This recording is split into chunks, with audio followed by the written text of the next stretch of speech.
Donc, on commence immédiatement avec, sur le premier point, cette carte qui s'appelle numérologie et qui répond en fait à la question de la vidéo.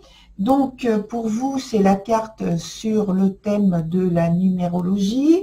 Apparemment, c'est quelque chose qui vous convient ou qui vous conviendrait si vous n'avez pas encore essayé. Alors, on vous dit également que, étant donné que c'est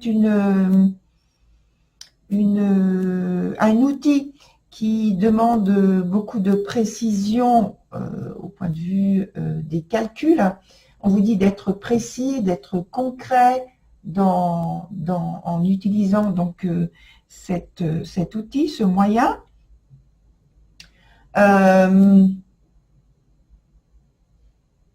On vous dit aussi que c'est un outil qui demande de la logique, au-delà en fait de la logique mathématique que vous avez qui a pu vous être enseignée lors de votre parcours d'étudiant, votre parcours scolaire. Alors, ensuite, sur le deuxième point, on a la carte qui s'appelle écriture. Je vous la montre également parce que ce sont de nouvelles cartes que j'utilise spécifiquement pour ce type de tirage. Donc, écriture. Et cette carte répond à la question « Qu'est-ce qui bloque l'expression de votre don ?» Donc, par l'intermédiaire du message, quand on parle d'écriture, c'est qu'en fait, on vous dit que vous avez tendance à ne pas vous révéler, à défendre vos croyances, que vous avez peut-être tendance à cacher en fait votre habileté, votre talent, que peut-être vous avez déjà pratiqué seulement pour vous, et c'est dommage. Alors ici, cette carte vous invite à vous exprimer, à exprimer qui vous êtes au travers de ce don, à le mettre peut-être en avant. En tout cas, ne pas avoir peur de vous en servir lorsque l'envie vous arrive, ou peut-être des personnes qui sont assez proches de vous, qui le savent et qui vous demandent un conseil, n'hésitez pas à vous en servir. C'est très bien. Et sur le troisième point, là, ici, c'est pas une question, c'est plutôt un ou des conseils qui sont donnés avec la carte du feu. Et donc on a une lumière qui s'éteint quand on parle du feu, mais peut-être pour dire n'éteignez pas les feux, mais justement rallumez-les. Et en tout cas, ce qu'on vous dit, c'est de croire en vous, on vous dit de dire votre vérité, de ne pas éteindre justement votre vérité, de ne pas avoir peur de vous exprimer. On vous dit, lancez-vous. Vous pouvez faire, notamment encore pour développer cette qualité, ce talent que vous avez pour utiliser la numérologie. Des méditations avec des lumières apaisantes, des lumières de bougies.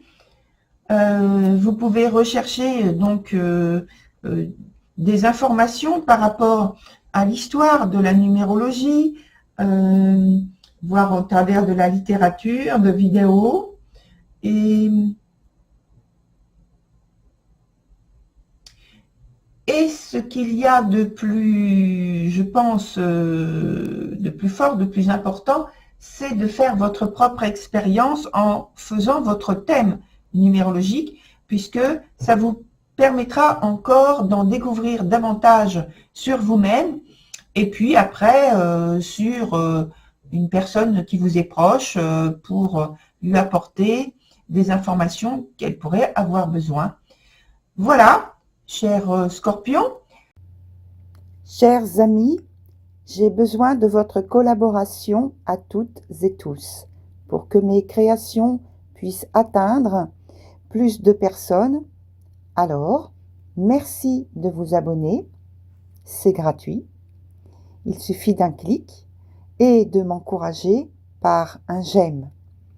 Je vous assure que ça me fait très plaisir.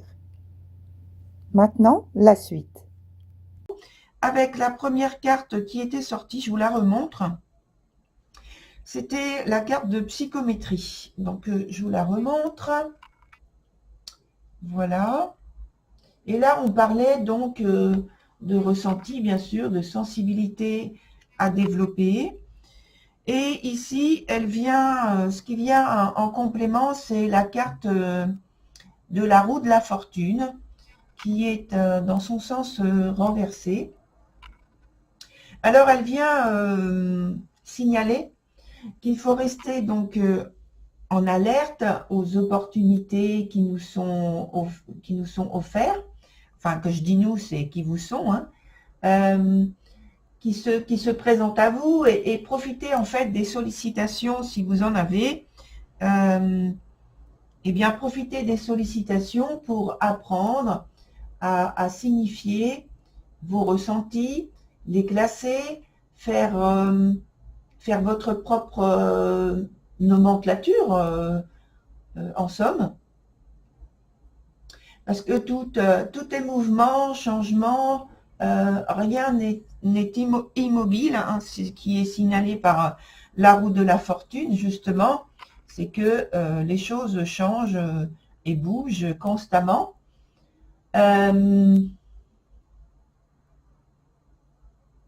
Et donc, elle invite aussi cette carte à acquérir de la souplesse, une faculté d'adaptation rapide, puisque ce sont des mouvements rapides, et ce que signale donc cette carte également, mouvement rapide, et au fait, mouvement rapide des faits, hein, bien sûr, des circonstances, des phénomènes auxquels on est,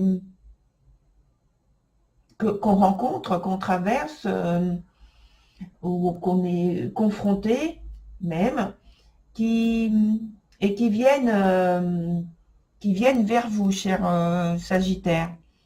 Donc il faut apprendre à faire le calme en soi et à ressentir le plus possible donc les énergies, comme on voit de cette bague dans la main de la personne. Ça peut être justement symboliquement le fait de ressentir avec une très grande sensibilité les énergies qu'il y a autour de soi, mais autour, en psychométrie, c'est par rapport à un objet. Donc pour s'entraîner, faire le calme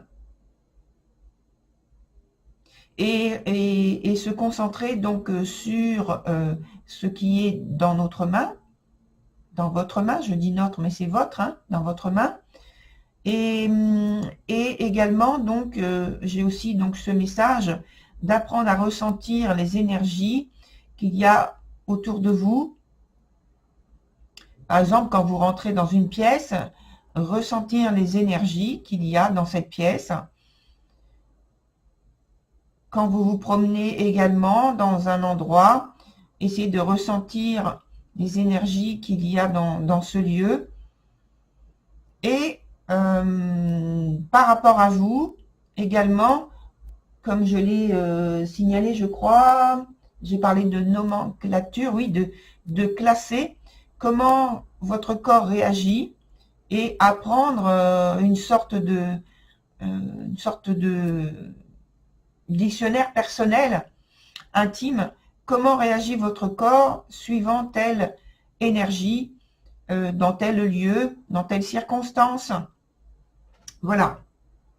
Sur le deuxième point, donc ce qui peut bloquer donc votre intuition, on a donc la carte du feu qui est sortie la première fois, la carte du feu qui est intense, hein, sur ce feu, on le voit, et qui est associée à la carte du fou,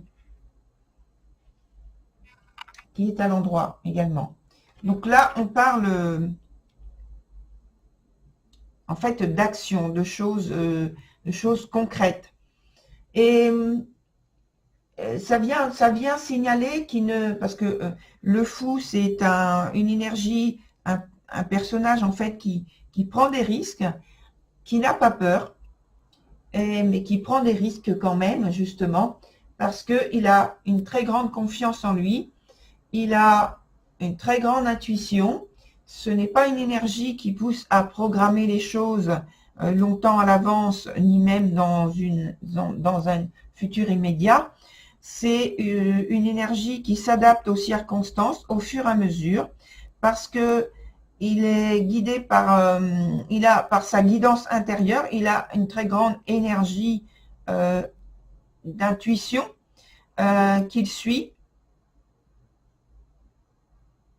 Et il a une très grande liberté d'esprit et il souhaite également une grande liberté d'action, donc grande autonomie, indépendance. Voilà, donc tout ça, c'est ce dont vous avez besoin pour éviter de bloquer votre intuition. Alors, là, ici, on parle aussi donc, comme je l'ai précisé, de la peur, de la critique qui peut être destructrice, déstabilisante, du doute, le vôtre ou celui des autres qui vous déstabilise, qui peut vous déstabiliser, des conclusions, des suggestions qui vous sont faites aussi, auxquelles qui peuvent vous dissuader. Voilà, je cherchais le terme exact que je voulais dire. Donc, qui peuvent vous dissuader de faire des choses alors que vous avez en vous cette connaissance, cette confiance, et à l'extérieur, vous avez une énergie dissuadante. Ah, je ne sais pas si ça se dit vraiment dissuadante, excusez-moi. En tout cas, qui vous dissuade, on va dire comme ça, qui pousse à vous stopper, à vous freiner, et peut-être à vous retarder aussi. Et voilà, donc ce sont des choses comme ça auxquelles il ne faut pas vous arrêter. Donc le fou, il vous informe bien de garder votre indépendance d'esprit, d'avoir confiance en vous et dans les résultats que vous obtenez. Et puis si vous n'avez pas réponse à vos questions immédiatement, et vient vous dire également que les explications vous seront données au fur et à mesure. C'est-à-dire qu'il ne faut pas craindre ou avoir peur, je vais employer ces deux mots-là, de poursuivre vos objectifs, votre volonté, votre recherche, votre conclusion par rapport donc à votre don. Il faut continuer.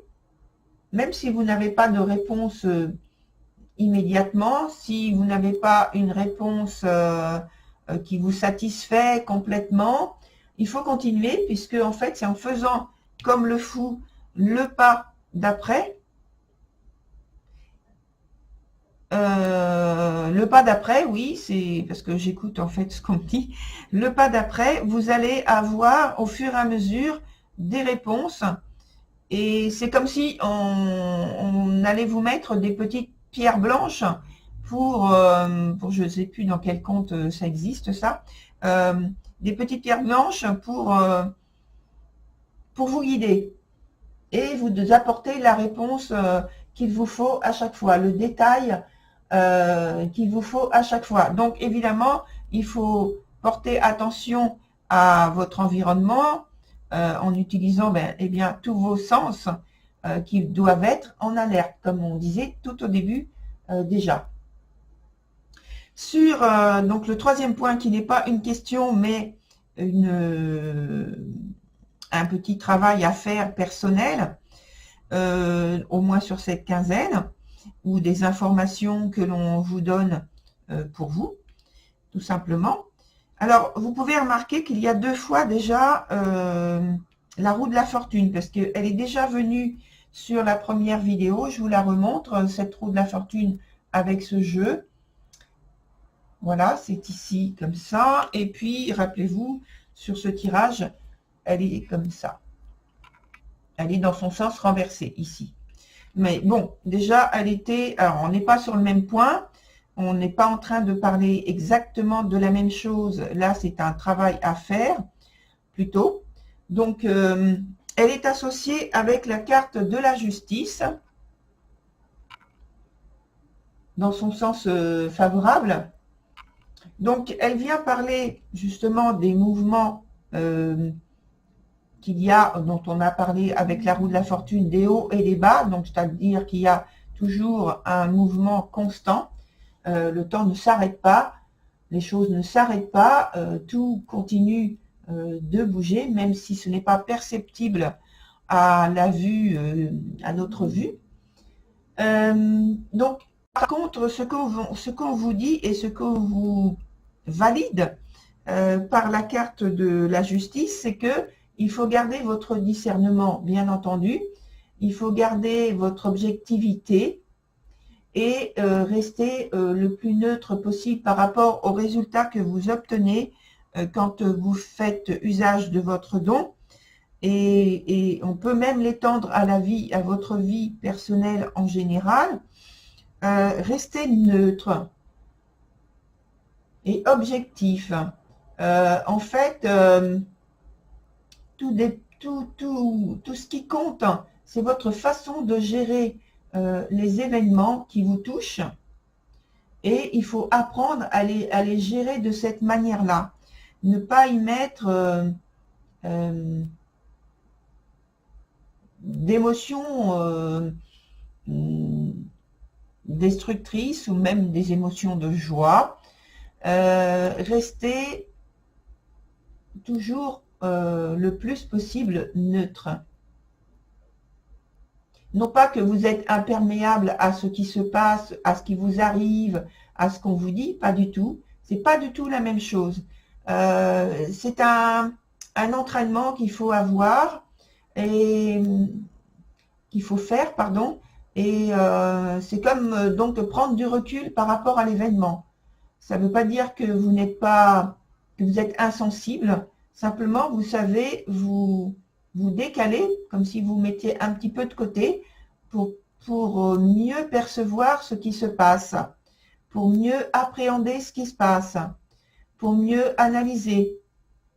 D'où l'importance, une grande importance d'être objectif, d'avoir cette neutralité et éviter d'être influencé par les jugements qu'il peut y avoir d'autres personnes, des autres événements qui peuvent se passer dans votre environnement au niveau émotionnel, que ce soit affectif, au point de vue satisfaction ou insatisfaction, notamment. En gros, c'est le fait d'avoir du détachement pour une meilleure évaluation, une meilleure lecture de ce qui se présente à vous. Voilà, chers Sagittaires,